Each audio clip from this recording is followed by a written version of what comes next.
Hindi pa siya naka-play. Ay, naka-play na pa. Kasi sabi ka lang sa mga kumakain, gano'n po. So, ang aming preparation actually, nahirapan kami mag-set ng practice kasi wala yung mga kasama namin. Feel like yun, wala sila. So, walang chance na makapag-practice. Ang gagawin po namin ay rated KKK po, ano? So, pawang kuwela, katawanan, katuwaan lamang ano po. Pangunawa po ninyo ang inyong kailangan. Amen. So, di man po kayo matawa. Tumawa na lang po kayo para di naman po kayo buwan. So, nakikiusap naman po sila sa pagbigyan po namin. Magandang hapon po sa atin lahat. Ano po? Pinapakilala mo po. Pinapakilala ko po sa inyo si Ka Romer. Ano po? Pakita mo na sa ating mga televiewers. Magandang hapon po. Sabi pong sa aking kaliwa, si Jim, ano po? Hindi po siya graduate ng so, pero hiniram lang po namin for props na po siya dito. So, yung mga kasama po, yung mga ating mga ka-all-right, ano, mga magandang umaga, mga all-right. So, isang na po ba natin, mga kapatid? Isa po muna tayo. Handa na po ba kayo? Handa na po ba yung parehas yung gamit? Inulit ko po, handa na po ba kayo lahat? Okay po. Ano may na po yung all-right, no? Handa na po ba kayo lahat? Alright! Ayun, okay po. Malamang mga kapatid na Romer, after nito, madidiyay na tayo. Alright! So, ingatan tayo sa video. Sampung natin ang pagtatanong kay Ate God, Sister God. May tanong po kayo. Meron po akong katanungan. Ayos na yun Ate God. Alright. May nasusulat po ba tungkol kay Elder Bert? Ano ko, magandang katanungan yan. Alright! Kaya katanungan na yan, malamang di na ako tutugtog sa website. Pero meron yan. May nakasulat yan. Meron po. Basahin natin sa Press 14 ng ang mga. Basahin ko natin sa ang mga. Ang mga ibon na. So, nakita niyo yung awit, no? Ang mga ibon. Si Kuya Pers kasi may pagkakagisa sa isang ibon eh. May hinihintay yan. Si Kuya Pers. At saka si Kuya Pers talagang gano'n na lang. May pagkakawag talaga. Ako, bilib na bilib ako. Tiwala ko may pagkakawag siya sa mga ibon. Alright. Ano mga ibon? Na lumilipad. Ayun, lumilipad, ano? Kung saan lumilipad yung mga ibon, nandun si Kuya Pers. Alright. Malalaman natin mamaya kung nasaan si Kuya Pers sa mga ibon. Pero katulad ng mga ibon, si Kuya Pers ay Mahal ng Diyos. ay mahal ng Diyos. So, mahal niya si Kuya Pers, no? At saka katulad ng mga ibon, yung magpamahal ng Diyos sa kanya, ay hindi Di kumukupas. ayun, hindi kumukupas. Ang pagmamahal ng Diyos kay Kuya Pers, hindi kumukupas na po. So, dito natin malalaman kung ano yung hinihintay ng mga ibon at saka ni Kuya Pers. Ito po yung hinihintay nila, Ang mga isda. Ayan mo, nakita niyo ba?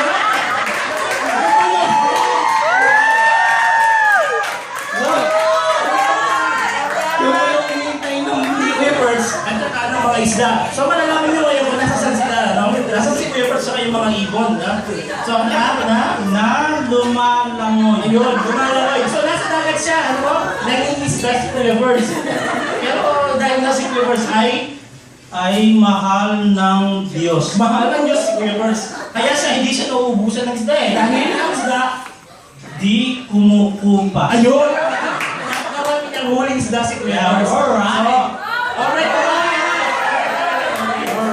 Yung pong susunod natin May katanungan pa po ba?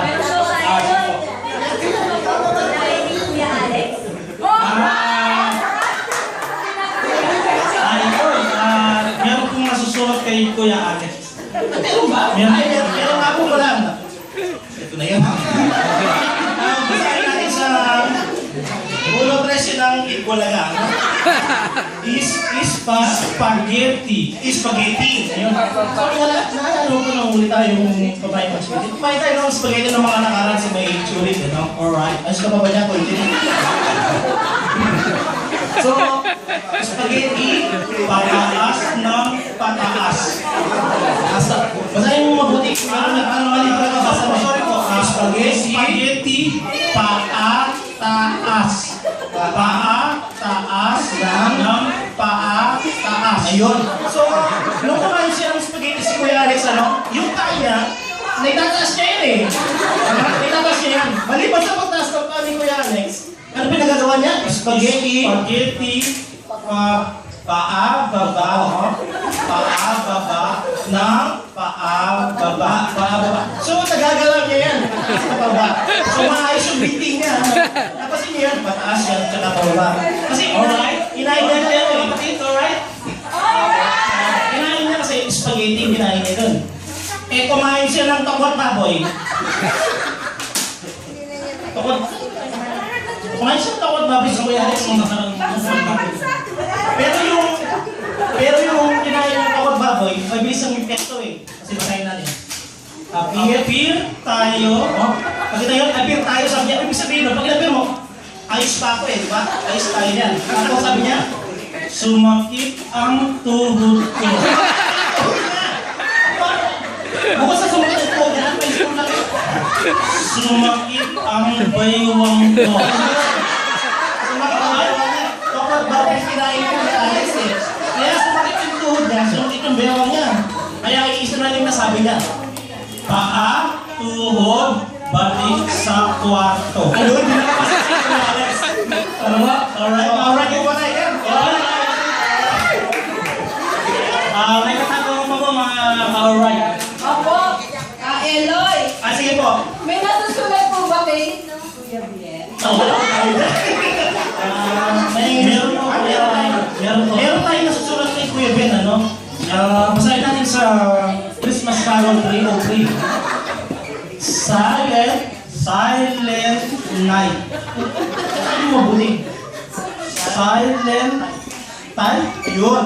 So si Kuya Ben, silent lang si Kuya Ben, ano? Tahimik lang siya, ano? Bihira siyang gumibo. Talagang napaka-simple tao. Mahina lang siyang very, very delicate siya magsalita. Silent lang. Pero kahit ano yun yan, ano yun eh, bukod sa tingin nila, syempre ginagawa nila. Meron silang Bible study sa bahay. Kasunod yun eh, sabi natin. Holy night. Ayun!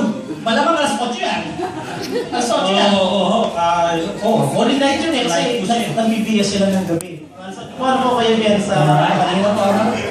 So, si Kuya Ben, nagbibilibang yan kasi siya yung taong kalmado lang yun eh. Kahit nadali mo siya sa Iraq, gulo, kalmado lang siya eh. Basahin natin yan. All is calm. All is calm, kalmante lang siya. Pero wala naman yung kung bakit nasa Iraq siya. All is bright. Ayun, nagpuputukan yung ano dito eh. Nakita niyo po yun, nagpuputukan po yung mga, yung quizzes, tayo ba, ano po? So, mukhang hindi mabenta yun, Brother Romel. Alright ba kayo mga? Alright ba? Okay. Susunod po, magtatanong. May katanungan pa po ba mga ka-sister? Ako po, Sige po. Ka Eloy, meron po bang nasusulat ukol kay Kuya Ron? Ay, meron niya. Meron. Masahin mo mga kapatid na Romel, ha?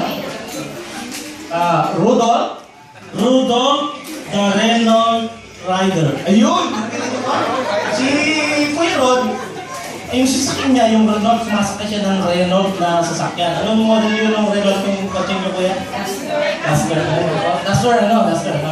Pero bakit yung sasakyan niya eh? Have a very shiny car. Ayun o.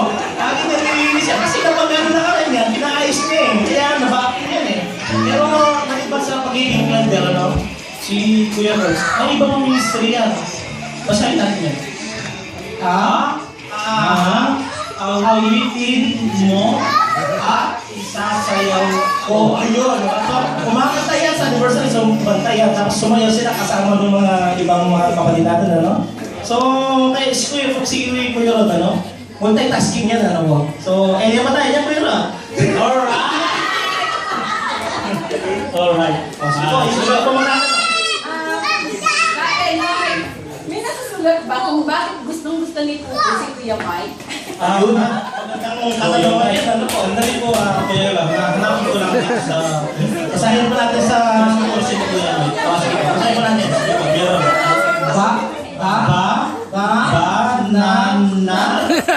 Banana. Ay, ano ba yun, Mike? Kuya Mike, ikaw nang bahala mag-isip na kung anong ibig sabihin. Ano na, nasa ba si Kuya Mike? Kuya Mike, ano? Ang kasi ni Kuya Mike, pinakata mo. Banana. So, yun po yun, ano po kaya gusto niyo po si Kuya Mike, ano? Alright, mga kapatid. Kuya Mike, kiss po tayo, ano ba? Kuya, merong nag-tweet. Nag-tweet kay Kuya Gio. Kasi gusto lang tanong, meron bang nasusulat kung paano inatake si Kuya Gio? Oo, magandang katanungan yan. Medyo masaya na pag-usapan yan, pero subukan natin bigyan ng katanungan yan. Ano po? Basahin mo, Kuya Mel, sa... Oo, sa Pasko. Ding, dong, ding. Ding. Ayun po, naaalala nyo, lalo sa music ministry, no? Yun yung kakanting isa na kinabukasan. Eh, kasi inatake siya eh. Hindi ko nakanta yun eh. Hindi na nakanta yun. Alam nyo bakit di inatake siya? Kasi yung awitin yun, lagi niyang iniisip yun eh. Basahin mo sa po. Di makatulog sa gabi. Sa? Kakagising. Yun, pinag-aaralan niya yung sickness ko na awitin sa gabi. Actually, pagising niya, ay yung nung nakatulog na siya, ito pa yung nangyari. Sa diwa ko, ikaw ang panaginip. Imagine mo yun, bago siya natulog, iisip niya, nanaginip pa siya. Yun din yung panaginip niya, yung kakatayin niya, ding dong ding. Kaya pagising niya, O bakit ba ikaw ang siyang laging laman ng isip ko? ayun. So, kaya kinabukasan, inatake siya eh. Kasi yun yung laging iniisip niya, kinakabahan siya, hindi niya alam kung magiging maayos pa yung pag-aawit niya. Eh, di natuloy. Eh, inatake nga siya. Kala niya natawagan niya si nanay niya, pero si Kuya Ron. Basahin natin yung tinatawagan niya. Mother, I am sick. Or the doctor very quick. Kung hindi quick yun eh, may malamang-lamang wala si Kuya Gio na may speak. Alright? Eh, kami napadali niya, inatake na siya eh. Pero ano sabi ng doktor sa kanya? Ano nga? Anong tinanong ng doktor? Doctor, shall I die? Yun ang unang iisip siguro ni Kuya Gio yung time na yun eh. Pero hindi nangyari yun eh. Alam niyo bakit? No, my darling, you will have a blessed long life. Ayun, palakpakan mo kay Kuya Gio. Kaya ako po eh, talagang saludo ako kay Kuya Gio. Siguro lahat naman kayo, testimony niya sa buhay niya sa atin. Talagang kung kami man i-express namin, mas mayroon siguro yung pinagdadaanan ni Kuya Gio. Kaya patuloy siyang naglilingkod. Actually, may nakasulat yun eh, kung sa kanyang ginagawa ni Kuya Gio. Basahin natin. It's The moment of truth, we give it all. Sino kumanta nun? Survival. Survivor! Ayun, so si Kuya Gio, survivor yan. No? Kaya Kuya Gio, laban lang tayo dyan. Ano? Last po na yan eh. May nasusulat po ba tungkol kay Ate Judith? Ate Julie? Wala yata. Mukhang wala yata. Ay, pasensya na kayo, wala na kasulat. Pero, parang meron eh. Dandang? Dan. 1, 2, 3. Let me be. Ayun.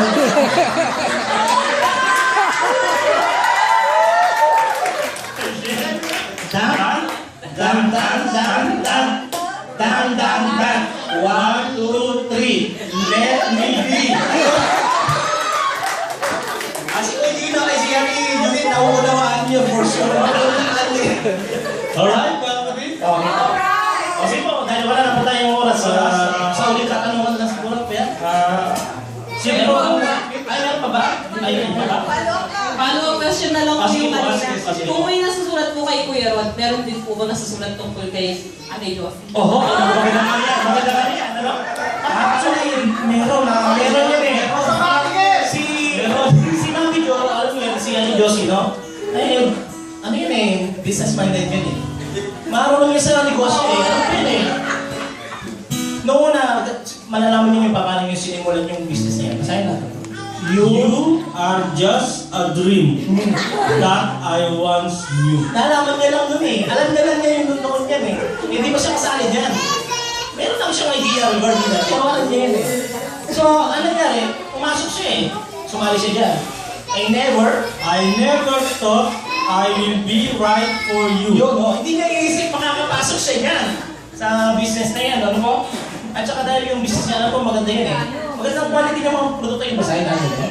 I just can't compare you in anything in the world. Oo. So, para sa kanya, nasubukan niya, magandang produkto yung meron siya.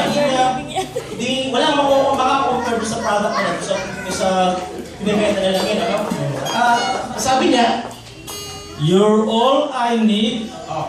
yun lang yung kailangan niya eh. Tingnan mo, pagpunta ka ng Ujo, ay ginakati Jo, yung sabon nila sa banyo, meron doon. Yung sabon sa kusina, meron doon. Yung ano doon sa pagkababawa, meron din yun. Ano yung pinasukan niya? In forevermore. Ayun, forever. Magandang tanghali po sa nawa eh. Pagpasensya nyo naman sa anak kapatid. Pauling pasentang na ano po. At ready na po kami sa DH. Hindi po kaming nagapit yung aming So, magandang tanghali po sa ating lahat. Kuya Alex.